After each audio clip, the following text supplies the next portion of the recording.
This is 99% Invisible. I'm Roman Mars. If you live in an American city and you walk outside to a major intersection and look into the streets, you know what you'll see. You'll see cars and trucks and buses. You might see a few bicycles trying to sneak their way through the traffic. What you won't see are people. Not on the street anyway. Maybe on the sidewalk waiting for their turn to cross and then crossing quickly, hurrying to get out of the way so that the cars can get going again. In recent times, some of us have come to think the city streets shouldn't just be for cars and trucks. That cars take up too much space and release too much carbon, just to move a couple of people a short distance. But even those anti-car haters, and I am one, we know the streets belong to our enemy. We look both ways before crossing. We don't let our children play in the streets. And we might sometimes jaywalk, cross the street at the wrong place or time, but we know in our heart of hearts we're in the wrong. Scofflaws. That's our reporter, Jesse Dukes. Because I actually love cars, but I just don't think they make sense in the city. And this is a story about jaywalking, where that word jaywalking came from, and how it was a weapon in a turf war between the people who wanted cars in the streets and everybody else. You can probably guess who won. All right, there's a wonderful cartoon in the St. Louis Post-Dispatch from 1923. It's called the Modern Moloch, and Moloch was a deity of the Ammonites. And this is Peter Norton, a historian at the University of Virginia who studies city streets. Moloch was a deity to whom the Ammonites sacrificed their own children in return for prosperity. What an image for what the car was, because the idea is that we're sacrificing our children in the name of modern technology. According to Peter Norton, there was a time in the 1920s when it looked like public opinion was against having cars in the streets. In this particular cartoon, you see a driver kneeling at an altar, which is the front grille of a car, with a huge bowl full of the corpses of children, offering it up to the mouth of this machine beast as a sacrifice. It's a very striking cartoon. And it may seem a little bizarre to us today until you recognize that this thing was killing thousands of children every year. So that was 1923, 90 years ago. But to understand why cars were being compared to a child-eating god, we've got to go back a few more years. And so if you went back 100, 110 years, I think you'd be amazed to see people just strolling right into the street, any place, any time. Sure, they'll look, but not very carefully. At the turn of the century, there was nothing moving faster than about 5 or 10 miles an hour in the street. Responsible parents would say to their children, go outside and play in the streets all day.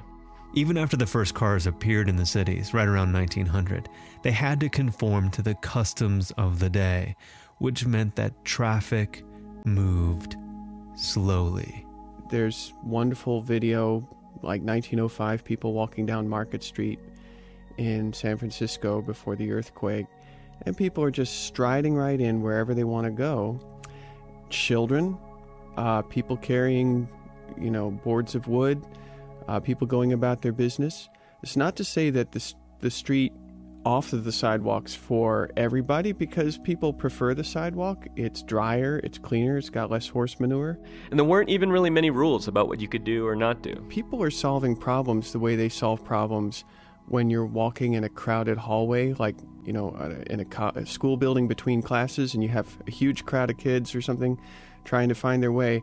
And they start to figure stuff out, like, usually keep right while you're walking. There's not like a law, But there's an understanding. You go that way, I'll go this way, I'll keep to the right. Okay, that guy's not going to go to the right, I'll go to the left. What are you, from England? And I think the closest thing we have to that now is a city park. Or maybe a pedestrian mall. You go to a city park, and you're mostly guided by understandings like you can use the park for whatever you want, provided you don't endanger other people, you don't break the law, and you don't make a nuisance out of yourself. And then you're pretty much okay. And it's a lot like that in streets.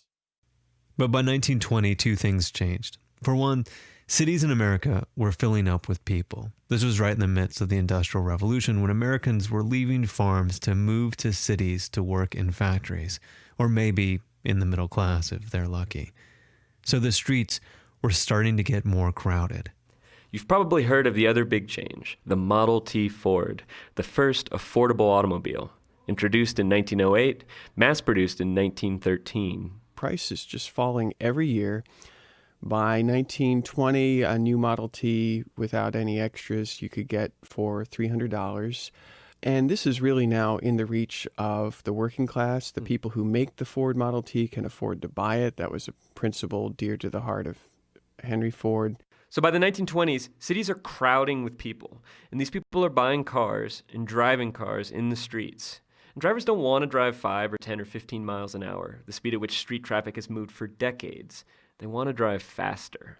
And the pedestrians and children still linger in the streets, walking casually, like it's 1906. And every year, more people are killed in automobile accidents. The fatalities are rising, and you can watch the curve. You know, it's like climbing a mountain. You're just going uphill the whole way. By 1923, you've got about 18,000 people a year being killed by motor vehicles. 3/4 of those people are pedestrians. And half of the pedestrians killed in the cities are children, under the age of 16. And as far as the public is concerned, it's almost like they died in a war. Parades are held in dozens of cities to commemorate the dead children. Monuments are built. Mothers of children killed in the streets are given a special white star to honor their loss. And that's why in 1923, we see a cartoon comparing the automobile to Moloch, a god who demands the sacrifice of children for prosperity. And we get lots of newspaper articles and editorials saying this bloodbath has to end. And almost all of them blame the deaths on the automobile. Like this from the New York Times. The horrors of war appear to be less appalling than the horrors of peace. The automobile looms up as a far more destructive mechanism than the machine gun. The reckless motorist deals more death than the artilleryman. The man in the street seems less safe than the man in the trench. The greatest single lethal factor is the automobile. It left shambles in its wake as it coursed through 1923. The New York Times, November 23rd, 1924. And cities begin to think seriously about restricting the use of cars in the cities. City managers look at outlawing curb parking or forcing cars to make right-angled turns around obstacles in intersections so they have to slow to a crawl.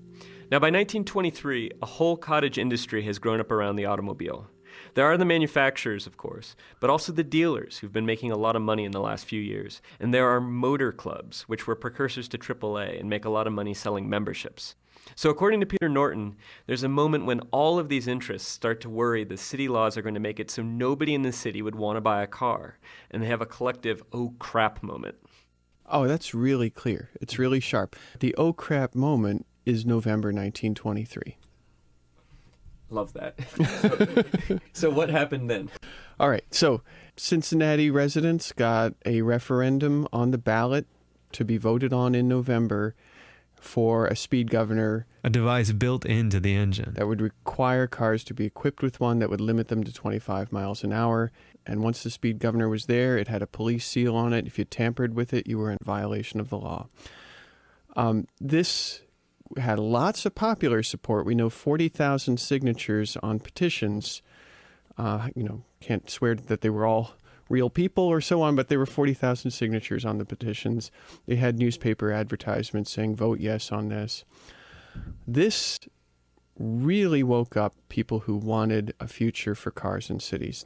They were worried that if cities had laws that restricted the use of cars, that people would stop buying them and opt for public transportation instead. Cars would be relegated to the countryside where fewer and fewer people lived every year.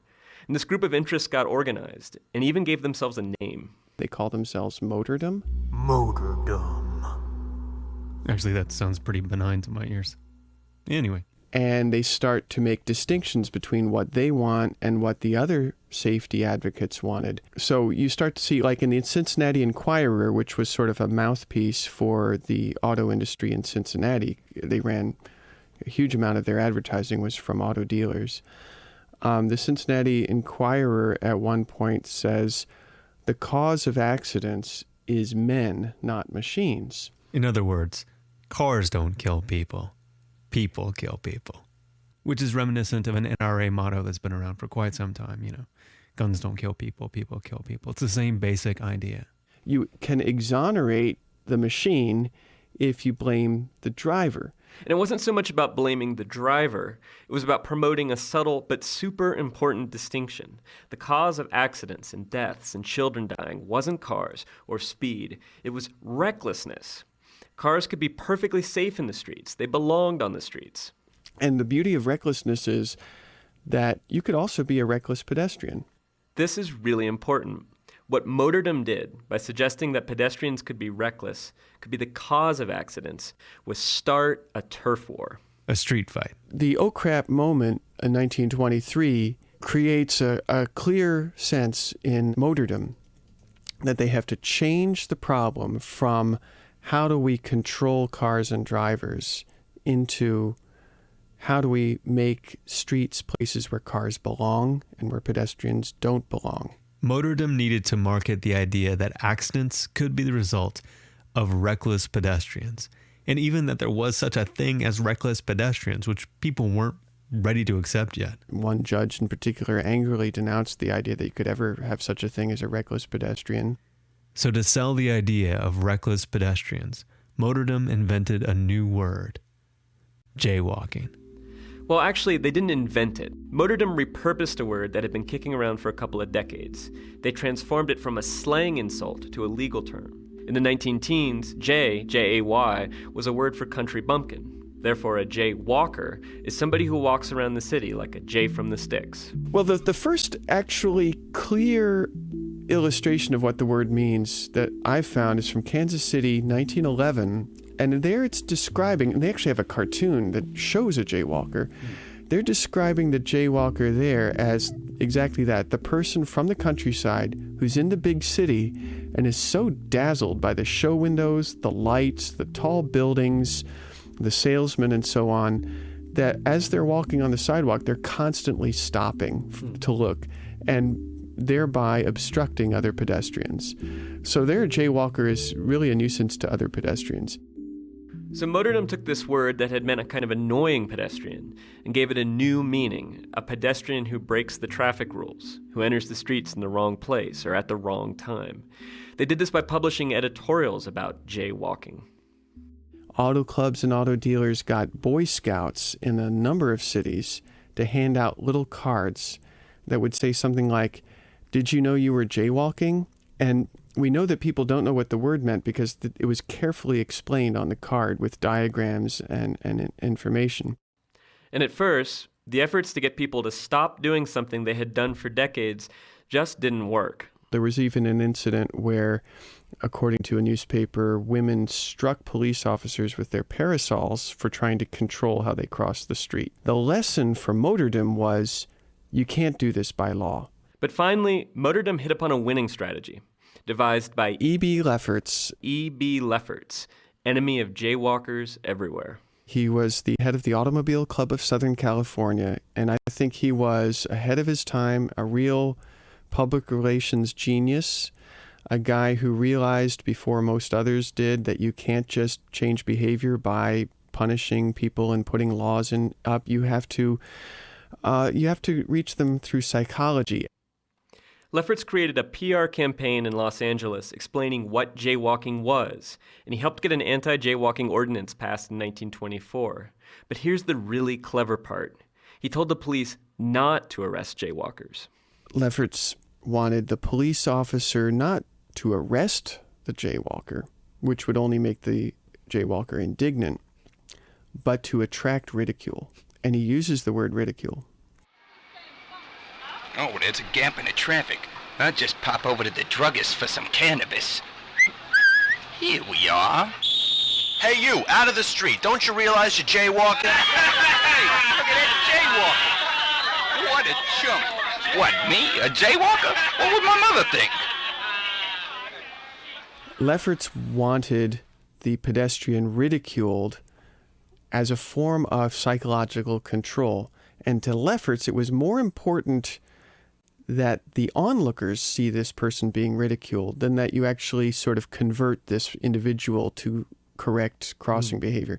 the onlookers are going to witness this ridicule and think, I don't want to get that kind of ridicule, so I'm going to cross carefully. That's fiendishly clever. Yeah. It's a little hard to relate to now because jaywalker is sort of a benign word, like loitering. But in 1920s America, it was a real term of abuse. And actually, several judges and newspaper editors objected to the use of such an insulting term for pedestrians. It carried the connotation of idiot. I think if you were trying to sort of have a public safety campaign that involved calling people idiots, you would find a similar kind of reaction today. Yeah. You know, people would really object to that. Or imagine something even more contemporary. Oh, there's a gap in the traffic. I'll just pop over to the druggist for some cannabis. Here we are. Hey, you, out of the street. Don't you realize you're douchebagging? Hey, look at that douchebag. What a chump. What, me? A douchebag? What would my mother think? The thing is, the ridicule worked. Newspaper reports show that just after a few weeks, pedestrians in LA got the message, and the streets were cleared for cars. Peter Norton says motordom could declare victory by 1929. Coincidentally, or maybe not so coincidentally, this was the year the first cloverleaf interchange was built in the United States, cementing the country's future with automobiles. Incidentally, that's around the time that you find that people stop objecting to the term jaywalker, including jaywalkers themselves, and judges are no longer resisting that. And new city streets are built with cars in mind. The streets get wider to accommodate more cars. New businesses are required to provide parking lots. Crosswalks become compulsory, and cities start building expressways to make it easier to get cars in and out of cities. And it's worth taking a moment to reflect on how this story has been told.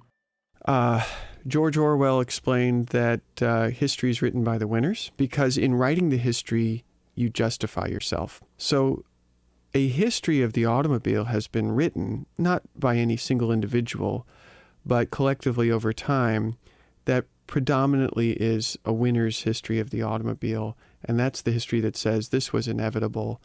And it has to do with America's love affair with the automobile. In those early years, it hardly seemed that America had a consuming passion for the automobile. It certainly wasn't love at first sight. In fact, do you know what first began to make the car popular? The same thing that made some girls popular. They got a reputation for being fast. In 1961, there was a TV program called the DuPont Show of the Week, which represented itself as a documentary TV show. And DuPont at that time had a 1/3 interest in General Motors, so the two companies had a lot in common. And so they wrote a episode called Merrily We Roll Along, which was a history of the automobile in the United States. They got Groucho Marx to host it. And in this show, Groucho Marx introduced Americans to the thesis we've all heard, which is that there's an American love affair with the automobile. We sang blithely about automobile through life together and started out on the long honeymoon with our new sweetheart. If she had any fault, it was a slight crankiness. So that's the love affair thesis, and the genius of it is that by saying we have a love affair with the car, we are saying that our relationship is irrational and not subject to logical judgment. If that isn't marriage, I don't know what is. We've been through 2 wars together and a depression. She's carried us through the air age and into the atomic age. Wherever we're headed now, it'll be in something like this. It may be nuclear-powered, radar-controlled, gyro-steered, and vitamin-enriched.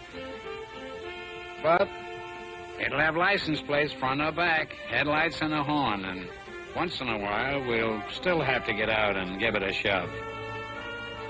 So, merrily we roll along.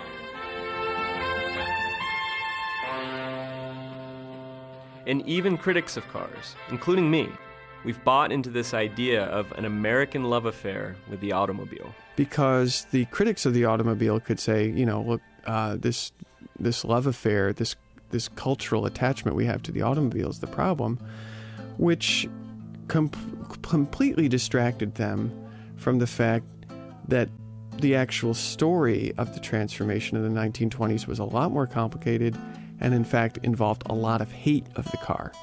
I mean, you see real demonization of the car in the 20s that's been totally forgotten. Nobody remembers the memorials to the car. Nobody remembers the monuments. Nobody remembers the parades with Satan driving a Model T. Nobody remembers the cartoons, the editorial cartoons that routinely compared cars to the Grim Reaper and Moloch and Juggernaut and all that. And it's true that Americans love cars. But part of the reason we love cars so much is our cities have been rebuilt with cars in mind. We have parking. We have expressways. We don't have a lot of pedestrians getting in our way and slowing us down. And it may be changing, but for the moment, we still seem to like it that way.